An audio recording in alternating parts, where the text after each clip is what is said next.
nosotros insistimos bastante que los resultados podían incrementarse o revertirse. Por eso digo que la mayoría de escenarios concluye que ganaría Keiko Fujimori. 1.500 actas, más o menos, ¿cuánto equivalen porcentualmente hablando? Bueno, es más de 1%, es mucho. Es claro, más. Sí, claro. Lo más probable es que haya sido Juntos por el Perú el que haya impugnado esas actas, porque en esas actas probablemente estaba ganando Keiko Fujimori. En el caso de las zonas rurales que faltan, ya son pocas. En esas regiones sabemos que gana Sánchez, pero lo que puede acumular ya no es tanto, porque queda muy poco por ingresar. Hola a todos, ¿cómo están? Espero que muy bien. Y mientras el conteo de votos continúa, ahora mismo cuando grabo el video son las 4:40 de la tarde y ya hemos pasado del 96% de actas contabilizadas. A estas alturas solamente hay una distancia de 27.000 votos entre Keiko y Roberto Sánchez, y aunque la diferencia en horas de la mañana era un poco menor, todo apunta a que en las próximas horas o a lo mucho días, Keiko va a superar a Roberto Sánchez, y eso está empezando a desesperar pues a los aliados del sombrero luminoso, como es el caso de los santauristas que ya están empezando a protestar, están realmente desesperados, y seguramente se van a alocar aún más luego de ver este video, ya que Alfredo Torres, el presidente de Ipsos, prácticamente sepulta por completo las esperanzas de Roberto Sánchez de ser presidente, ya que le quedan muy pocos votos por sumar, a diferencia de Keiko, que según el presidente de Ipsos, podría ampliar su distancia sobre Roberto Sánchez luego de pasarlo por más de 1%. ¿Qué dirán todos los que apoyan al sombrero ahora? Seguramente se van a arrepentir de no haber apoyado pues la lucha contra el fraude en primera vuelta. Ahora van a tener que quedarse calladitos, pero bueno, quieren saber todos los detalles y todo lo que dijo Alfredo Torres, quédense a ver este video que está súper interesante. Y ahora sí, comencemos. Bueno, efectivamente el empate técnico continúa. Lo hemos visto no solamente en el conteo rápido, lo vimos desde las encuestas previas. Teníamos durante varias mediciones que hicimos simulacros de votación, a veces salía él por delante unas décimas, a veces ella por delante. En la boca de urna salió Keiko Fujimori por delante, en el conteo rápido salió Roberto Sánchez por delante, pero por décimas y dentro del margen de error. El margen de error es en un conteo rápido, eso sí es interesante. En el caso del conteo rápido, que el margen de error es más apretado, en este último que hicimos era de más o menos 1.9. Entonces, ¿qué cosa quería decir eso? Que para que haya un ganador en el conteo rápido, alguno de los dos candidatos tendría que haber superado el 51.9. Si estaba debajo de ese número, pues la situación era de un empate técnico o un empate estadístico. Y la verdad es que lo que tuvo Sánchez en el conteo rápido fue 50.3, o sea, 3 décimas encima del conteo, ¿no?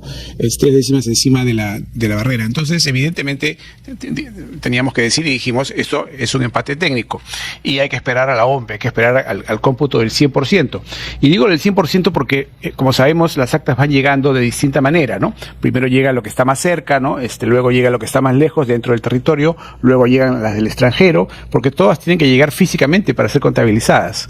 Entonces, cuando eso ocurre, pues a veces se requiere una canoa, un helicóptero y, por supuesto, un avión para las cosas del extranjero. Entonces, eso demora. Ahora falta que ingresen algunas zonas remotas del Perú, falta que ingresen actas del extranjero, y uno puede asumir, ya ahí viene el tema de construir escenarios, ¿no? Si el ausentismo es tanto y el resultado es cuál, datos que tenemos a partir de la historia y a partir del propio conteo rápido, ya podemos empezar a prever que, por ejemplo, el voto del extranjero va a ser un poco más favorable para ella, el voto de algunas zonas rurales alejadas del Perú va a ser un poco más favorable para él, y haciendo las sumas y las restas es posible que los números que estamos viendo ahora se reviertan. Ahora, para que el país nos entienda, para que la gente que no es necesariamente especializada en estadística como tú pueda comprender mejor, ¿no? Sobre todo en base a los resultados de Ipsos, que en las últimas elecciones los conteos rápidos han sido extremadamente acertados. Que entienda en palabras sencillas qué es lo que puede haber ocurrido esta vez, en que yo decía el final es impredecible, por lo menos hasta el momento. Claro. Aún cuando utilices la metodología más sofisticada estadísticamente, ¿por qué en este caso no hay una palabra dicha? Claro, porque trabajamos con una muestra, ¿no? La muestra tiene que ser cuidadosamente seleccionada, como ha sido, para representar a todo el electorado, no solamente nacional, sino del extranjero. Pero no es el universo, es una muestra. No es el universo, claro. Evidentemente nosotros no hacemos el escrutinio total, eso es lo que hace la OMPE. Y con una muestra hay siempre un margen de error.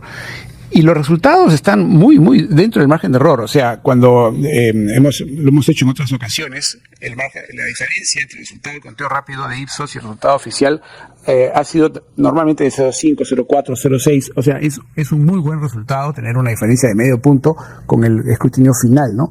Y lo que indica ahora los estimados preliminares que se vienen haciendo, los escenarios, según, digamos, distintos supuestos, podría llevarnos a una diferencia también más o menos de medio punto, muy dentro del margen de error que dimos para el conteo rápido. Cuando hablamos de margen de error es, entender que la muestra, como has dicho tú, no es como el conteo de votos de la OMPE, por lo tanto no incluye todas las actas. Hay una muestra en base a una serie de criterios de cómo está compuesta la población en el Perú, una distribución bastante bien hecha porque es bastante eficiente el trabajo de Ipsos, pero al ser algo tan ajustado se considera que podría haber un margen de error, es decir, que se podría fallar o equivocar, más que equivocar, que hay que considerar que el escenario podría variar en ese porcentaje que has dicho, más menos 1.9. Por lo tanto, es importante repetirle a quienes nos están escuchando que salvo que uno de los candidatos en ese conteo rápido haya obtenido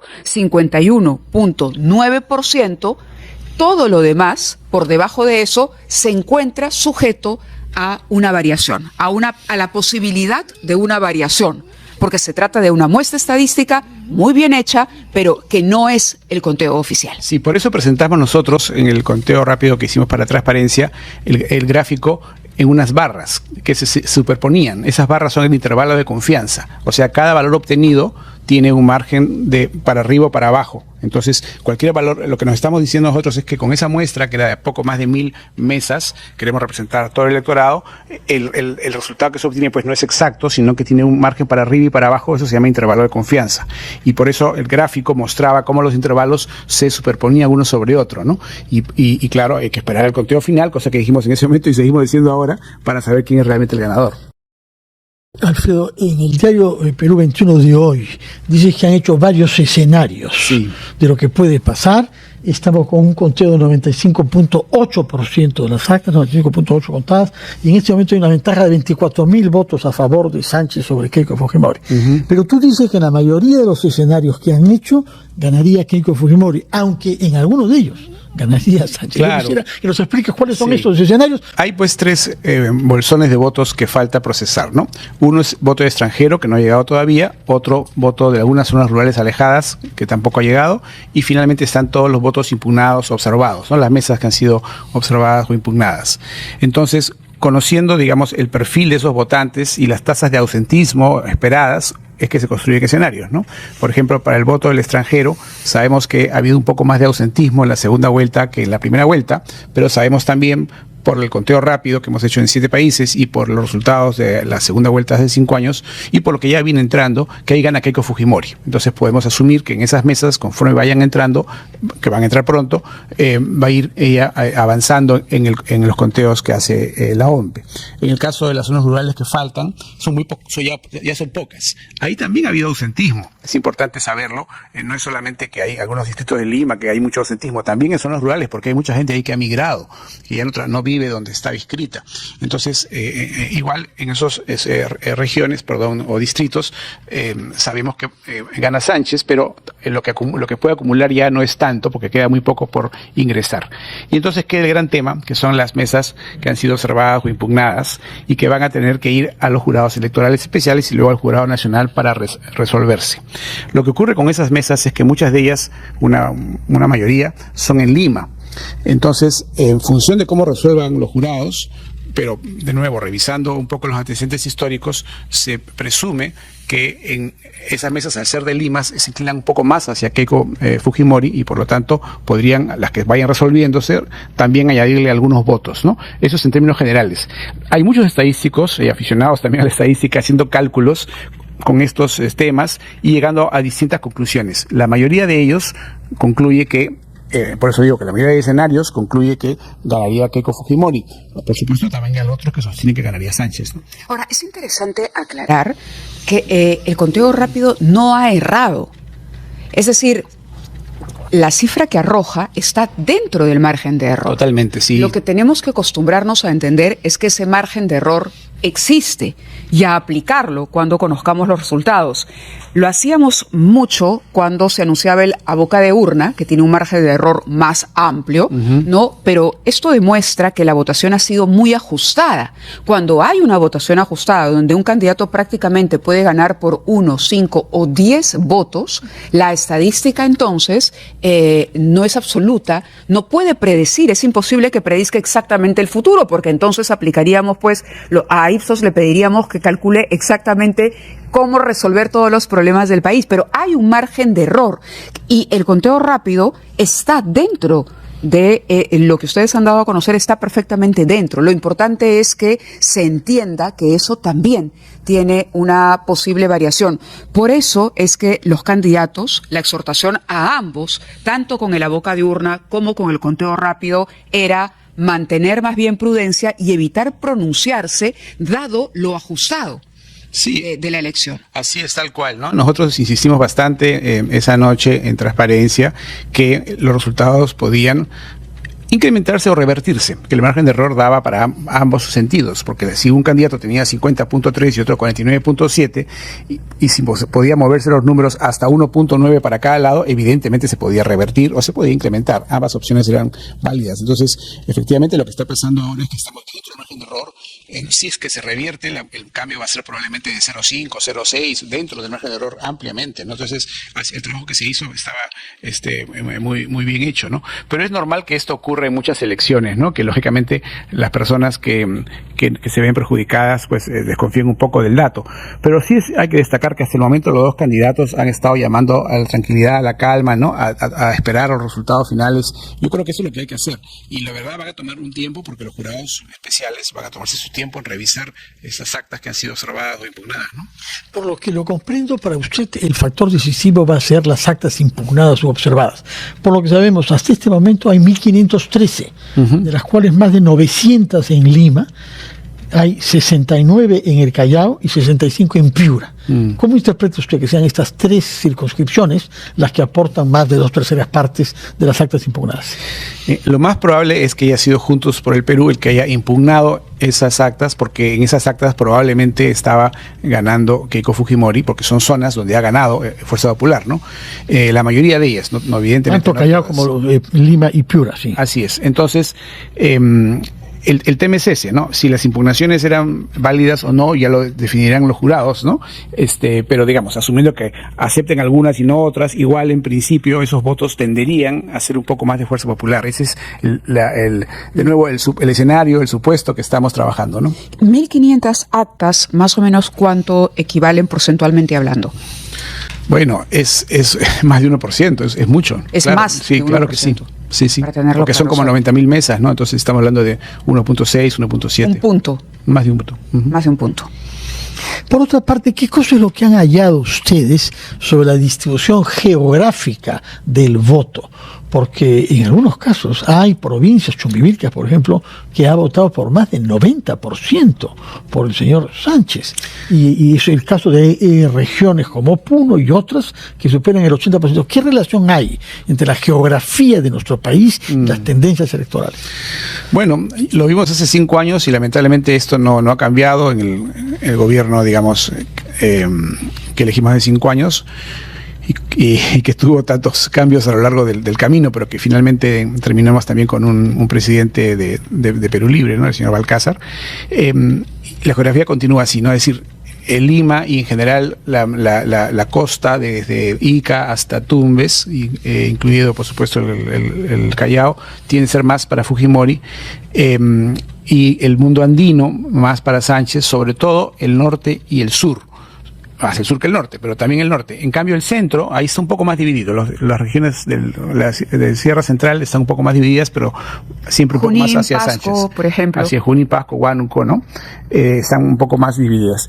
Y el oriente también está un poco más dividido. Tiende a algunas regiones más del norte, son más de Fujimori, ya pues en Madre de Dios está más para Sánchez. Y también la parte de la costa sur, ¿no? Moquegua, Tacna. O sea que también tiene que ver, hay efectos ahí que tienen que ver con la migración. Y yo creo que el tema es profundo, ¿no? O sea, no es solamente que sea Keiko Fujimori, ¿no? Si hubiera sido de repente López Aliaga, el resultado habría sido parecido, porque es un voto, digamos, de muchas regiones contra Lima, contra el candidato que apoya a Lima, ¿no? Es un sentimiento complejo que hay que ir trabajando y en mi opinión personal está sustentado también en que el Estado no opera como debería en muchas de estas regiones, ¿no? Hay muchas obras paralizadas, las escuelas no tienen servicios, no hay agua potable en muchos pueblos, por supuesto el tema de salud, ¿no? Las postas médicas, pero lo que no se conoce muchas veces en esas regiones es que son las autoridades regionales Eso te iba a decir, y locales. a pesar del tiempo que tiene el proceso de regionalización, todavía el ciudadano no percibe que hay una responsabilidad de la autoridad regional. Claro, porque la autoridad una vez electa se ocupa de echarle la culpa de todos los problemas a Lima, sigue diciendo que es el gobierno central y después se descubre que había corrupción, ¿no es cierto?, que ha habido eventualmente ineficiencias, pero esas siempre van a ser, es más fácil echarle la culpa al gobierno central que decir que hay un problema local. En el caso de Junín, no sé, de pronto ya es una lectura todavía muy precipitada, pero conversando con algunas personas decían, ok, en Junín le ha ido bien a Keiko Fujimori, porque Junín tiene la experiencia directa de Perú Libre. Tiene la experiencia directa, ¿no? Ha visto además el comportamiento de la bancada de Perú Libre, la manera en que se ha dividido, pero ha sido testigo y ahí sí se ha reconocido, por ejemplo, lo que fue la administración Cerrón durante su paso por el gobierno regional. Entonces, claramente es lo que suele decirse como la oscilación, el desgaste político natural que existía históricamente antes. Un gobierno que asumía de derecha se desgastaba y lo que decía es que la tenía más fácil quien había sido oposición. Ese fenómeno es difícil de observar en el Perú porque no hay bloques de izquierda y derecha como antes sí. No se han defendido principios. Hemos tenido un comportamiento errático en el Parlamento donde no se ha visto la diferencia izquierda-derecha, sino más bien conveniencias particulares. Pero Junín es un caso interesante para analizar, justamente por el paso de Perú Libre, y me imagino que eso contagia a Pasco también. Sí, sin duda. Sería mejor, si por favor, si los contesta después de la pausa de las 8:33, para que tenga tiempo de contestar a la pregunta que le ha formulado Mávila Huerta, sobre todo centrada en el caso de Junín, de la Sierra Centro. Está mucho más equiparado que en otras partes de la Sierra, ¿no? Vamos a la pausa primero y retomamos nuestra conversación con Alfredo Torres, presidente de Ipsos. Estamos conversando con Alfredo Torres, presidente ejecutivo de Ipsos Perú, y analizábamos un poco el comportamiento en el interior y el hecho de que en muchas zonas alejadas, en la Sierra Sur sobre todo, y en fin, ahí donde no llega con eficiencia el Estado. Cuando hablamos de Estado hay 3 niveles de gobierno y en algunas localidades no termina de entenderse que la responsabilidad de la falta de servicios de salud oportunos y adecuados o de la mejora en la calidad de la educación están en manos de los gobiernos regionales, y los gobiernos regionales se la pasan, ¿no?, echándole la culpa al gobierno central, reclamando más presupuesto, y ahí viene la confusión, ¿no? Y cómo se reacciona y cómo persiste, a pesar de un proceso de centralización, todavía este mapa que divide a la zona urbana, a Lima y al interior del país. Pero yo quería aprovechar, Alfredo, para también preguntarte por esta división de izquierda y derecha que decíamos va resultando cada vez más anacrónica, ¿no?, más inútil para entender el comportamiento de los ciudadanos. Y tú nos hablabas de 3 categorías que se pueden establecer, que son más nuevas y de pronto más realistas con lo que está ocurriendo en general. Sí, bueno, yo escribí un libro hace 5 años justamente que hablaba de 3 ejes, ¿no? En el eje económico, que es el que más se parecería a la izquierda y la derecha, hay gente que cree en la economía social de mercado y personas que piensan que más bien se requiere mayor intervención del Estado, ¿no? Ese es un eje tradicional. Pero otras personas se dividen más por sus ideas en el ámbito social o digamos, son más conservadores y otros son más progresistas, ¿no?, o liberales. Y finalmente también en el tema político hay gente que es más autoritaria, que puede estar en la izquierda, en la extrema izquierda o en la extrema derecha, y gente que es más democrática, ¿no?, que entiende que la discrepancia, el diálogo es natural, ¿no? Entonces, cuando uno ve los comportamientos políticos de los candidatos o de la gente, muchas veces se da cuenta que hay matices de este tipo en cada persona, ¿no? Sí, Alfredo Torres, yo quisiera regresar a un tema de cifras que tiene que ver con el ausentismo, que finalmente puede jugar un rol decisivo en el resultado final. Pues estamos hablando de algunos distritos y regiones donde el ausentismo se acerca al 30%. Y lo que sorprende es que hay un ausentismo mayor que en la primera vuelta. Puede ser porque no le gusta a ciertas personas ninguno de los dos candidatos. Y cuando hubo 35 había quizás más, digamos, variedad de la oferta. Pero ¿cómo interpreta usted que el ausentismo sea registrado en el extranjero, peruanos que votan ahí y que han votado en la primera vuelta? Parece un considerable porcentaje no han votado en la segunda, en algunas zonas rurales, pero también en los distritos donde vive la gente con más recursos económicos del Perú, es decir, Miraflores y San Isidro. Claro, el voto del extranjero tenía una solución que fue planteada y que no prosperó, pero que ojalá funcione para las próximas elecciones generales, y es el voto digital. O sea, el problema en el extranjero es que hay gente que tiene que manejar o subirse a un tren 300 kilómetros para ir a votar. Entonces, hay que dar facilidades para los peruanos que residen en el extranjero para que puedan hacerlo, ¿no? Luego hay gente que está transitoriamente en el extranjero, por ejemplo, por razones de estudio, y entonces no cambia su DNI, lo sigue manteniendo en Lima o en el Perú, digamos, y esas personas también con un sistema de voto digital o voto por correo, como hay en otros países. ¿Cómo puede explicarse que en esta segunda vuelta electoral haya habido menos votantes, tanto en el extranjero como en varios sectores del territorio nacional? Bueno, puede ser pues que algunas personas que no votaron por ninguno de los dos candidatos que salieron elegidos para la segunda vuelta prefirieran pues ya no ir a votar, ¿no? Pero el tema de fondo es que para mucha gente ir a votar es costoso, toma tiempo. En el extranjero, sobre todo, hay muchas largas distancias que recorrer. En el ámbito rural también hay muchas personas que han migrado. Entonces, claro, pueden regresar de repente a votar en una vuelta, pero ya no lo hacen en las dos, ¿no? Y finalmente hay gente que, digamos, que reside en las ciudades, jóvenes, por ejemplo, que estudian fuera del país y tampoco, digamos, pueden regresar 2 veces, tienen que estudiar. Todo esto se podría solucionar si se implanta la posibilidad de que hagan voto digital, que estaba previsto para estas elecciones, incluso para las Fuerzas Armadas y policiales que también tienen que desplazarse, ¿no? Entonces esperemos que para la próxima elección esto sea posible, ¿no? Por lo menos para estos grupos, el votante en el extranjero, el migrante temporal o las Fuerzas Armadas y policiales. Bueno, tenemos que hacer una nueva pausa, Alfredo Torres, y retomamos nuestra conversación. Nosotros estamos conversando con Alfredo Torres, presidente de Ipsos Perú, y lo que nos falta saber es el tiempo que se nos viene por delante, puesto que el presidente Burneo ha dicho que va a proclamar resultado oficial hacia mediados de julio, y hay que esperar 4 semanas más, pero suponemos que las actas impugnadas, poco más de 1.500 hasta ahora, pueden impugnarse hasta mañana, me parece, podrán ser resueltas mucho antes que eso, ¿no? Claro, y yo entiendo que el doctor Burneo lo que está haciendo es cubrirse, ¿no? Con la experiencia de hace 5 años, claro. Se ha dado un plazo amplio, esperemos que logre cumplirlo. Pero saber finalmente, así sea por un voto, quién es el ganador, creo que eso se puede ir dilucidando antes, ¿no? Sí, todo depende de la eficiencia con la que avancen los jurados electorales especiales y luego el jurado nacional, naturalmente, y esperemos pues que los partidos no pongan trabas absurdas, ¿no? Que no, digamos, que sea una discusión auténtica y no tratando de bloquear el avance del proceso, ¿no? Quisiera saber, finalmente, ya no es resultado electoral, sino política pura, si ustedes durante la última semana hicieron mediciones que no pudieron ser reveladas, porque había vedas sobre información de encuestas, pero hubieron algunos acontecimientos importantes, el más grave de los cuales fue sin duda el debate. Sí. ¿Midieron ustedes cuál fue el impacto para uno y otro candidato de ese debate? Sí. Hicimos 2 simulacros para, digamos, clientes privados, pero efectivamente fueron compartidos con mucha gente, y el resultado en ambos era también de un empate estadístico. En uno ganaba Sánchez, en el otro ganaba Fujimori, y en el tema del debate nos salió que más o menos la mitad de la gente había visto el debate, pero empataban también en el debate, o sea, los que votaban por Fujimori decían ganó Fujimori, los que votaban por Sánchez decían ganó Sánchez. No diferenció mucho el debate, esa es la realidad.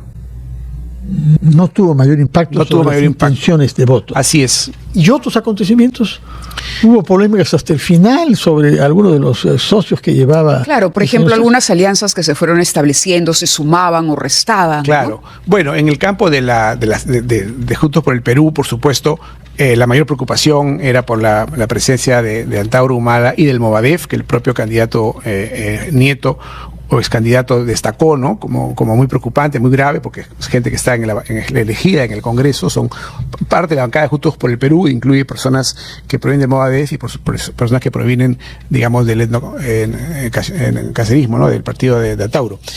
Y en el otro lado, digamos, más bien la ausencia de alianzas, ¿no? O sea que todo fue muy tardío, ¿no? El apoyo de López Aliaga llegó pues a última hora. Álvarez realmente nunca fue un apoyo muy expreso, ¿no?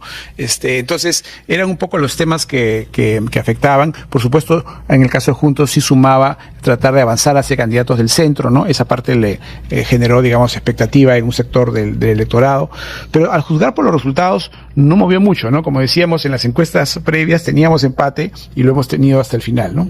Detrás de la estadística, detrás de los números fríos, hay una situación que se revela y es precisamente esa la que será el reto y la situación que encontrará quien al final resulte el ganador de esta contienda, ¿no? Que sea consciente justamente de este final tan ajustado. Un tremendo desafío. Tremendo desafío. Así es. Muchísimas gracias, Alfredo.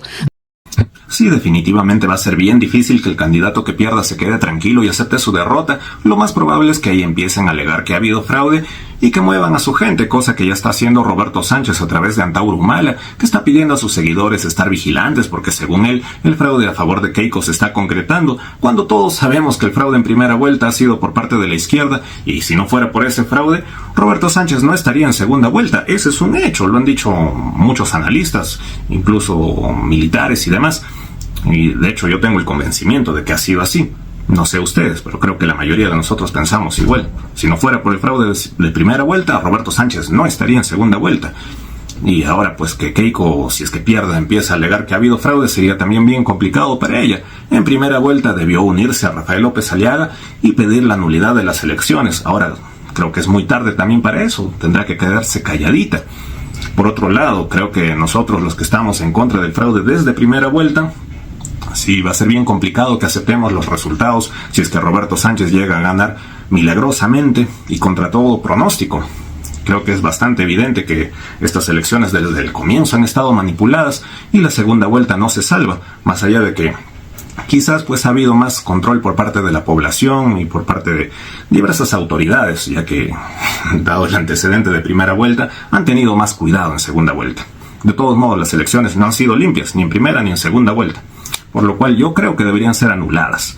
Sobre todo porque al final creo que no va a importar quién gane. Si gana Keiko, va a haber una tremenda convulsión social por parte de la izquierda, que pues se va a levantar. Y si gana pues Roberto Sánchez, igual la derecha no se va a quedar tranquila. No podemos quedarnos tranquilos y entregarle pues nuestro país a los comunistas. Esa es la realidad. Tendremos que oponernos de alguna forma, pero bueno, cuéntenme qué es lo que piensan ustedes de todo esto.